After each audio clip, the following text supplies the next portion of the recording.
அதிர்ஷ்டம் ஜோதிட ராசி நேயர்கள் அனைவருக்கும் செந்தில் பாபுவின் வணக்கம். 2024ஆம் ஆண்டிற்கான குரு பயிற்சி பலன்களை பார்க்க போகின்றோம். தேவர்களின் குருவான குரு பகவான் ஒரு ராசியிலிருந்து மற்றொரு ராசிக்கு பயிற்சியாவதற்கு ஒரு வருடம் எடுத்துக்கொள்வார். இந்த குரோதி வருடத்தில் சித்திரை மாதம் 18ஆம் தேதி மே மாதத்திற்கு 1ஆம் தேதி புதன்கிழமை மாலை குரு பகவான் மேசராசியில் உள்ள கார்த்திகை நட்சத்திரம் 1ஆம் பாதத்தில் இருந்து கார்த்திகை நட்சத்திரம் 2ஆம் பாதமான ரிஷப ராசிக்கு இடப்பெயர்ச்சி ஆகின்றார். ஒரு மனிதருக்கு கல்வி, வேலை, திருமணம், திரபாக்கியம் போன்றவை நல்ல முறையில் கிடைப்பதற்கு குரு பகவானின் அருளாசி முக்கியம். எனவேதான் நவ கிரகங்களில் குரு பயிற்சியானது நம்முடைய ராசிக்கு எவ்வாறு பலன்களை தரப்போகின்றது என மக்கள் அனைவரும் எதிர்பார்க்கின்றார்கள். குரு பகவான் கோச்சாரப்படி ராசிக்கு 2, 5, 7, 9 மற்றும் 11ஆம் இடங்களில் சஞ்சாரம் செய்யும் போது நன்மை செய்யும் என்று ஜோதிட வல்லுநர்கள் கூறுகின்றார்கள். குரு பகவான் தான் அமர்ந்துள்ள இடத்திலிருந்து ராசிக்கு 5, 7 மற்றும் 9ஆம் இடங்களை பார்வையிடுகின்றார். குரு பகவான் அமர்ந்துள்ள இடத்தை விட பார்க்கின்ற இடங்களுக்கு பலன்கள் அதிகம். குரு பகவான் செல்வத்துக்கு அதிபதி ஆகையால் ஒருவரது வாழ்க்கையில் முன்னேற்றத்திற்கும் வளர்ச்சிக்கும் செல்வம் சேர்வதற்கும் முக்கிய காரணமாக விளங்குகின்றார். இவருக்கு புத்திரகாரகன் என பெயரும் உண்டு. ஒருவருடைய ஜாதகத்தில் புத்திர பிராப்தி உண்டாவதற்கு குரு பலன் குறையாமல் இருப்பது அவசியம். ராசிக்கு 2ஆம் வீட்டில் அமர்ந்துள்ள குரு பகவான் நல்ல பண வரவினை தருகின்றார். ராசிக்கு 5ஆம் இடத்தில் அமர்ந்துள்ள குரு பகவான் தனலாபம், புத்திர பாக்கியம் மற்றும் திரலாபம் போன்றவைகளை தருகின்றார். ராசிக்கு 7ஆம் வீட்டில் அமர்ந்துள்ள குரு பகவான் சமுதாயத்தில் மதிப்பு மற்றும் மரியாதையையும் செல்வாக்கினையும் நல்ல தன வரவையும் உண்டு பண்ணுகின்றார். 9ஆம் வீட்டில் அமர்ந்துள்ள குரு பகவான் மனைவி மக்களுடன் இணைந்த நல்ல மகிழ்ச்சிகரமான வாழ்க்கையினை தருகின்றார் மற்றும் நல்ல பொருள் வரவையும் தன வரவையும் ஏற்படுத்தி கொடுக்கின்றார். 11ஆம் வீட்டில் அமர்ந்துள்ள குரு பகவான் செய்யும் தொழிலில் நல்ல லாபத்தை உண்டு பண்ணுகின்றார். நாம் எண்ணிய எண்ணங்கள் அனைத்தையும் நிறைவேற்றுவதற்கு ஏற்ற காலத்தையும் ஏற்படுத்தி தருகின்றார். இவ்வாறாக குரு பகவான் அமர்ந்துள்ள இடங்களில் நல்ல பலன்களை வழங்குகின்றார். 7 இடங்களில் குரு பகவான் சுமாரான பலன்களை வழங்குகின்றார். அவைகள் முறையே ஜென்ம ராசி, ராசிக்கு 3ஆம் இடம், ராசிக்கு 4ஆம் இடம், ராசிக்கு 6ஆம் இடம், ராசிக்கு 8ஆம் இடம், ராசிக்கு 10ஆம் இடம் மற்றும் ராசிக்கு 12ஆம் இடம் என சுமாரான பலன்களை வழங்குகின்றார். ஜென்ம ராசியில் குரு பகவான் அமர்ந்து இருப்பதால் சில அன்பர்களுக்கு சாதகமற்ற சூழ்நிலைகள் ஏற்படும். சில அன்பர்களுக்கு ஜென்ம ராசியில் குரு பகவான் வரும்போது வகித்து வரும் பதவிகளையும் இழக்க நேரிடும். விருப்பமில்லாத இடத்திற்கு இடமாற்றமும் உண்டாகும். 3ஆம் வீட்டிற்கு குரு பகவான் வரும்போது உடல் ஆரோக்கியத்தில் கவனம் செலுத்துவது நல்லது. சில அன்பர்களுக்கு வகித்து வரும் பதவிக்கு கூட சில இடையூறுகள் ஏற்படும். மனம் அலைபாய்ந்து கொண்டே இருக்கும். 4ஆம் வீட்டிற்கு வரும் குரு பகவானால் உற்றார் உறவினர்கள் வழியில் சில இன்னல்கள் உண்டாவதற்கு வாய்ப்புகள் உண்டு. சில அன்பர்கள் சூதாட்டம் போன்ற தீய வழிகளில் செல்வதால் நேர்மையான முறையில் சம்பாதிக்கப்பட்ட பொருட்களையும் கூட இழக்க நேரிடும். ராசிக்கு 6ஆம் இடத்திற்கு வரும் குரு பகவானால் சில அன்பர்கள் செய்யாத தவறுக்கும் கூட தண்டனைகளை அனுபவிக்க நேரிடும். உடல் ஆரோக்கியத்தில் கூடுதல் கவனம் செலுத்துவது நல்லது. 8ஆம் வீட்டிற்கு வரும் குரு பகவானால் சில அன்பர்களுக்கு பட்டம், பதவிகள் கூற பறிபோவதற்கும் வாய்ப்புகள் உண்டு. 10ஆம் வீட்டில்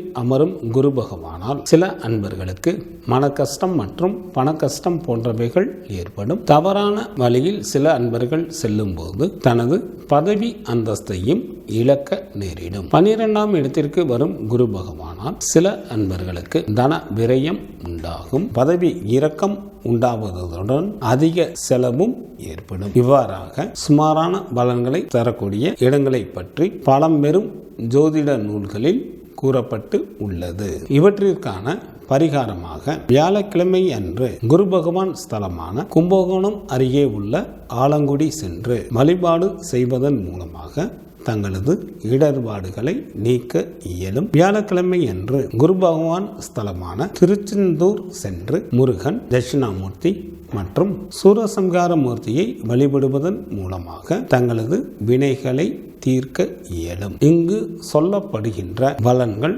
அனைத்தும் பொது பலன்களே. பொது பலன்களான இவற்றில் தங்களது ஜாதகத்தில் நடைபெற்று கொண்டிருக்கின்ற திசா புத்திக்கு ஏற்ப மாற்றங்கள் நிகழும் என்பதையும் நினைவில் வைத்துக் கொள்ளுங்கள். இனி ராசிகளுக்கான பலன்கள்.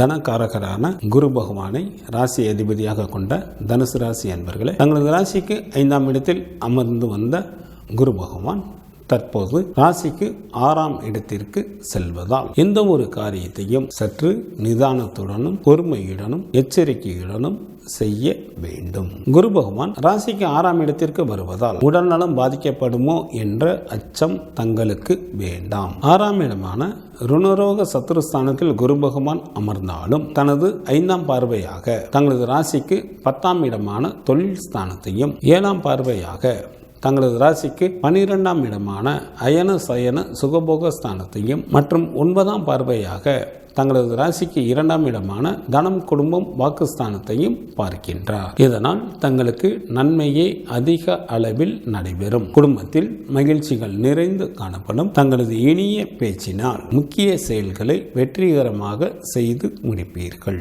தாராளமான பொருள் வரவும் தனவரவும் ஏற்படும். குரு பகவான் தங்களது ராசிக்கு 6ஆம் இடத்திற்கு வருவதால் பணம் கொடுக்கல் வாங்கல் எதுவாக இருந்தாலும் கணக்கு வழக்குகளை சற்று முறையாக கவனித்து வருவது நல்லது. அப்பொழுதுதான் தொழில் துறையில் இருப்பவர்களுக்கு எந்த ஒரு சிக்கல்கள் வராமலும் மன உளைச்சல்களுக்கு ஆளாகாமல் இருப்பதற்கும் வாய்ப்புகள் ஏற்படும். தங்களது ராசிக்கு 10ஆம் இடத்தை குரு பகவான் பார்ப்பதால் உத்தியோகத்தில் உள்ளவர்களுக்கு எதிர்பார்த்த பதவி உயர்வு மற்றும் ஊதிய உயர்வு கிடைக்கும். சில அன்பர்களுக்கு செய்யும் தொழிலில் இடமாற்றம் நிகழும். தங்களது ஆற்றல்கள் நன்கு வெளிப்படும். வேலை தேடிக்கொண்டிருந்த அன்பர்களுக்கு நல்ல ஊதியத்துடன் கூடிய நல்ல வேலைகள் கிடைக்கும். தங்களது ராசிக்கு 12ஆம் இடத்தை குரு பகவான் பார்ப்பதால் சுப செலவுகளே உண்டாகும்.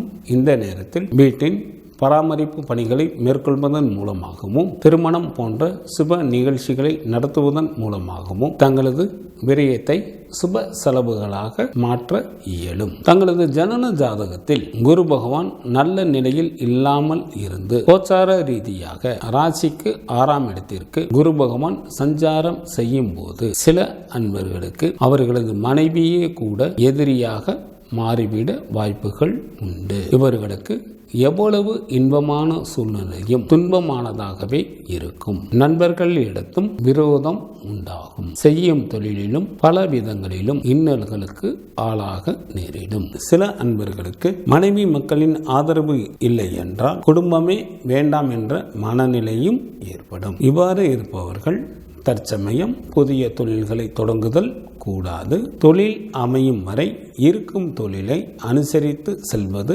நல்லது. கல்வி பயிலும் மாணவர்கள் சற்று கூடுதல் கவனத்துடன் தங்களது படிப்பினை மேற்கொள்ள வேண்டும். பெண்கள் எந்த ஒரு காரியத்தையும் பொறுமையுடனும் நிதானத்துடனும் செய்வதன் மூலமாகத்தான் தங்களது எண்ணங்கள் அனைத்தையும் நிறைவேற்றிக் கொள்ள இயலும். வியாழக்கிழமை அன்று குரு பகவானுக்கு நெய் தீபம் ஏற்றி வழிபாடு செய்து வர தங்களுக்கு நன்மைகள் உண்டாகும். வியாழக்கிழமை அன்று சித்தர்களின் சன்னதிக்கு சென்று வழிபாடு செய்து வர உத்தியோகத்தில் உள்ள தடைகள் நீங்கி நல்ல முன்னேற்றம் கிடைக்க பெறுவீர்கள்.